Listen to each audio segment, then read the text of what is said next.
ये बताइए, आप हमारे घर पे राशन कौन डलवाएगा, हमारे बच्चों की फीस कौन भरेगा, हमारे माँ बाप की दवाइयों के पैसे कौन देगा?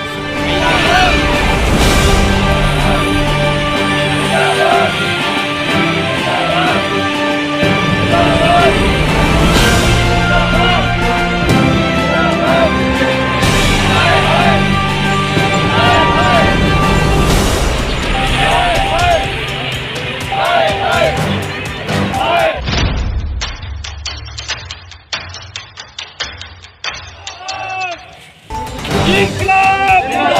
İnkılap! İnkılap! Burada var! Burada var! Burada var! Burada var! Burada var! पीछे पंचकुला हॉस्पिटल में एज एलटी का काम कर रहा था और करीब 3 महीने दिसंबर से लेके आज तक हमारे को ये लोग अपने पोर्टल में अपडेट करने के लिए लगे हुए थे। और यहाँ तक कि जो मतलब हरियाणा से रिलेटेड नहीं है उनकी एक डमी एक टेम्परेरी फैमिली आईडी तक बनाया। उसमें इन बच्चों ने काफ़ी टाइम अपना लाइन में लग के अपना वो बड़ी कोशिश करके अपनी फैमिली आईडीज़ बनाई और 30 मार्च 2022 तक ये लोग हमारे को एक झांसा देते रहे, भाई आप लोगों का सबका कौशल योजगार में पॉइंट हो गया है, तो बस एक मैसेज आना है, वो आ जाएगा 1 तारीख से आप लोगों के सारे का सारा डाटा कौशल योजना में ही अपडेटेड रहेगा और आप कौशल योजना के थ्रू ही काम करेंगे। बट 1 अप्रैल 2022 को इन लोगों ने हमें बाहर का रास्ता दिखा दिया और ये कहा गया कि अपना जो है ना गवर्नमेंट के पास आप लोगों के लिए कोई बजट नहीं है, कोई फंड नहीं है। और साथ में अपना अनिल विज जी के पास हमारे लड़के गए तो उनको अपना एक क्लीन सा रास्ता दिखा दिया कि कोरोना ख़त्म, तुम्हारी नौकरी ख़त्म, तुम घर जाओ, हमारे को तुम्हारी ज़रूरत नहीं है। क्या मैं वीर साहब से मैं वही बात एक बार मतलब फिर से वही पूछना चाहता हूँ, वीर साहब एकदम से कैसे रास्ता दिखा सकते हैं आप? क्या इन लोगों ने मतलब जब सारे के सारे घर में बैठे हुए थे, आप भी घर से बाहर नहीं निकलते थे, आप लोगों की जो मीटिंग्स होती थी वो गूगल ऐप या आज जैसे अगर डिजिटल कोरोना मीडिया ख़त्म हो होती चुका थी। है, आज अगर कोरोना ख़त्म हो चुका है तो ये टेस्टिंग कहाँ से हो रही है? कहाँ से लेके आ रही हैं लोग टेक्नीशियंस, कहाँ से ये किट्स लेके आ रहे हैं, कहाँ से इनके पास फंड आ रहा है? वो किट्स भी तो कहीं ना कहीं से आ रही होंगी, उस किट का भी तो कहीं ना कहीं पे बिल होगा। जब आप लोगों ने टेक्नीशियंस को निकाल दिया है, फिर कौन से टेक्नीशियंस वहाँ पे काम कर रहे हैं? जब सारे टेक्नीशियन तो यहाँ पे बैठे हैं रोड पे, आप लोगों ने हमें रोड पे खड़ा कर दिया। टेस्टिंग तो हम लोग करते थे ना कोविड की, तब नहीं दिखे आपको ये रेगुलर एम्प्लॉइज़? जब कोविड की पूरी लहर थी तब तो इनमें से कोई नहीं आया आगे कि हाँ हम लोग मॉलिकुलर में काम करेंगे, हम लोग कोविड से लड़ेंगे। तब तो ये कॉन्ट्रेक्चुअल अनएम्प्लॉयमेंट यही आए थे ना, जो अनएम्प्लॉयमेंट थे। आज आप लोग हमें आज हमारी हड़ताल को 11वां दिन हो गया है। हम लगातार बैठे हुए हैं। हम इसी वजह से बैठे हैं कि यहाँ हमें नौकरियों से निकाल दिया गया था और हमारी नौकरी बहाल नहीं की जा रही। और जब तक हमारी नौकरी बहाल नहीं की जाती हम निरंतर इसी तरह धरने पर बैठे रहेंगे, क्योंकि हमारे पास इस एज में आके हमें कौन नौकरियां देगा। पहली बात तो यही है कि इस एज में आके हमें अब कौन नौकरियां देगा, हम कहाँ नौकरियां ढूंढें। तो मेरी तो सरकार से यही दरखास्त है कि हमें नौकरियों पर बहाल किया जाए और हमें अपना रोजगार वापस दिया जाए, क्योंकि हमने उस टाइम में काम किया था जब कोई किसी का साथ नहीं दे रहा था। लोग नौकरियां मिल रही थी पर लोग नौकरियां लेने के लिए तैयार नहीं थे। सबको डर लगता था कि कोरोना में नौकरी करनी पड़ेगी, शायद हमारी जान चली जाए। बहुत लोगों के मन में ये डर होता था कि हम कोविड टेस्टिंग में नहीं जॉब करेंगे। उस टाइम में हमने आगे आके नौकरियां करी हैं। तो मेरी तो सरकार से यही विनती रहेगी कि हमारी नौकरी बहाल की जाए और हमें दोबारा नौकरी पे लिया जाए।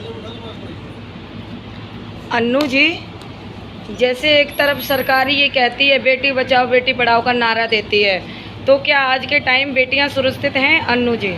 आज के टाइम में बेटियों को तो सड़क पे लाके बिठा दिया ना सरकार ने। बेटी पढ़ाने का फायदा तो जब है ना अगर वो नौकरी करे, अगर उसे नौकरी से निकाल ही दिया जाएगा तो बेटी पढ़ाने का फायदा क्या हुआ?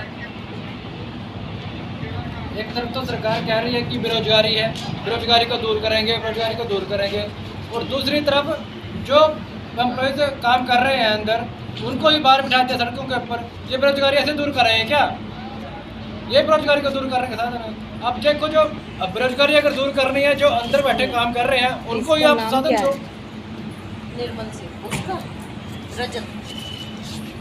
रजत जी, जैसे आपका सवाल आया कि जब सारों को निकाल दिया गया है तो ये एलटीयू को बुला के और ये टेस्ट करवा रहे हैं, तो क्या ये प्रशासन ठीक कर रहा है कर्मचारियों के साथ में?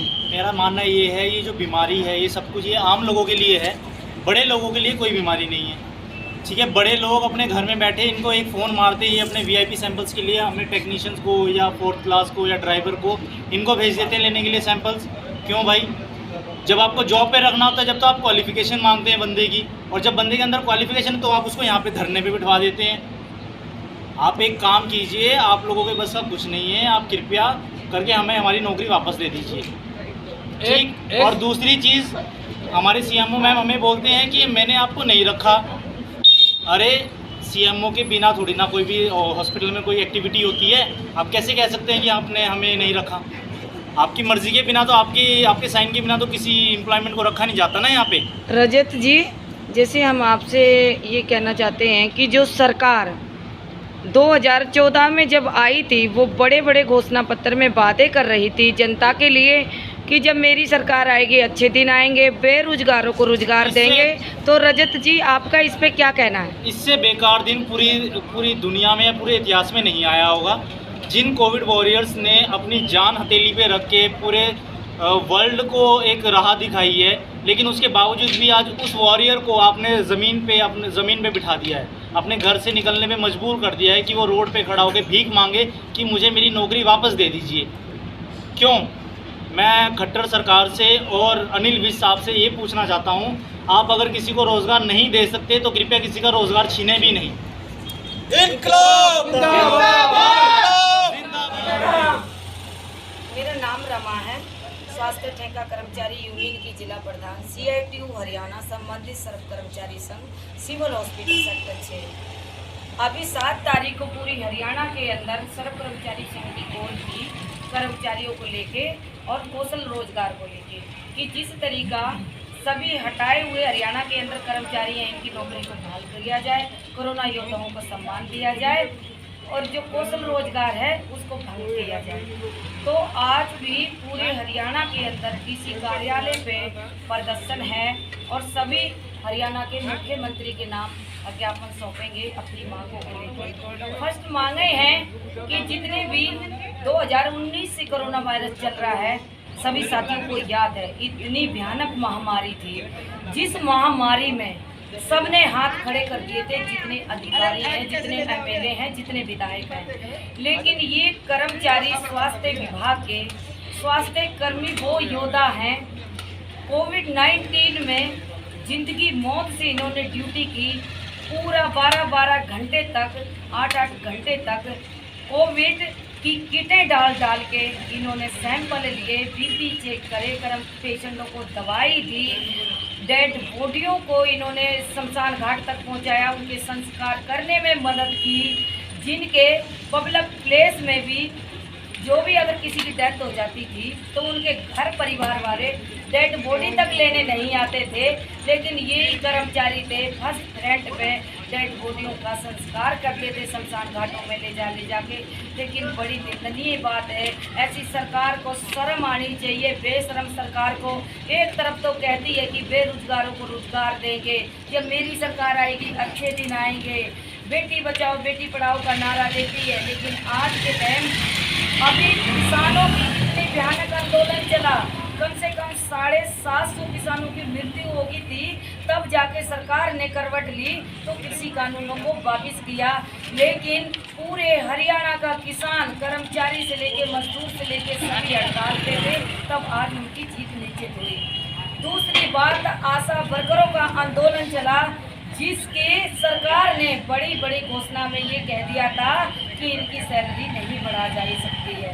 आप मानोगे एक शर्म वाली बात है, 3000 सैलरी थी आशा वर्कर की, जो आज 4000 पे है। दूसरी बात, जो आंगनबाड़ी वर्करों का इतने दिन भयानक आंदोलन चला, कम से कम 4 महीने से ऊपर, लेकिन सरकार ने मना कर दिया था कि हम इनकी मांगों से सहमत नहीं। और उनकी मांगें क्या थी?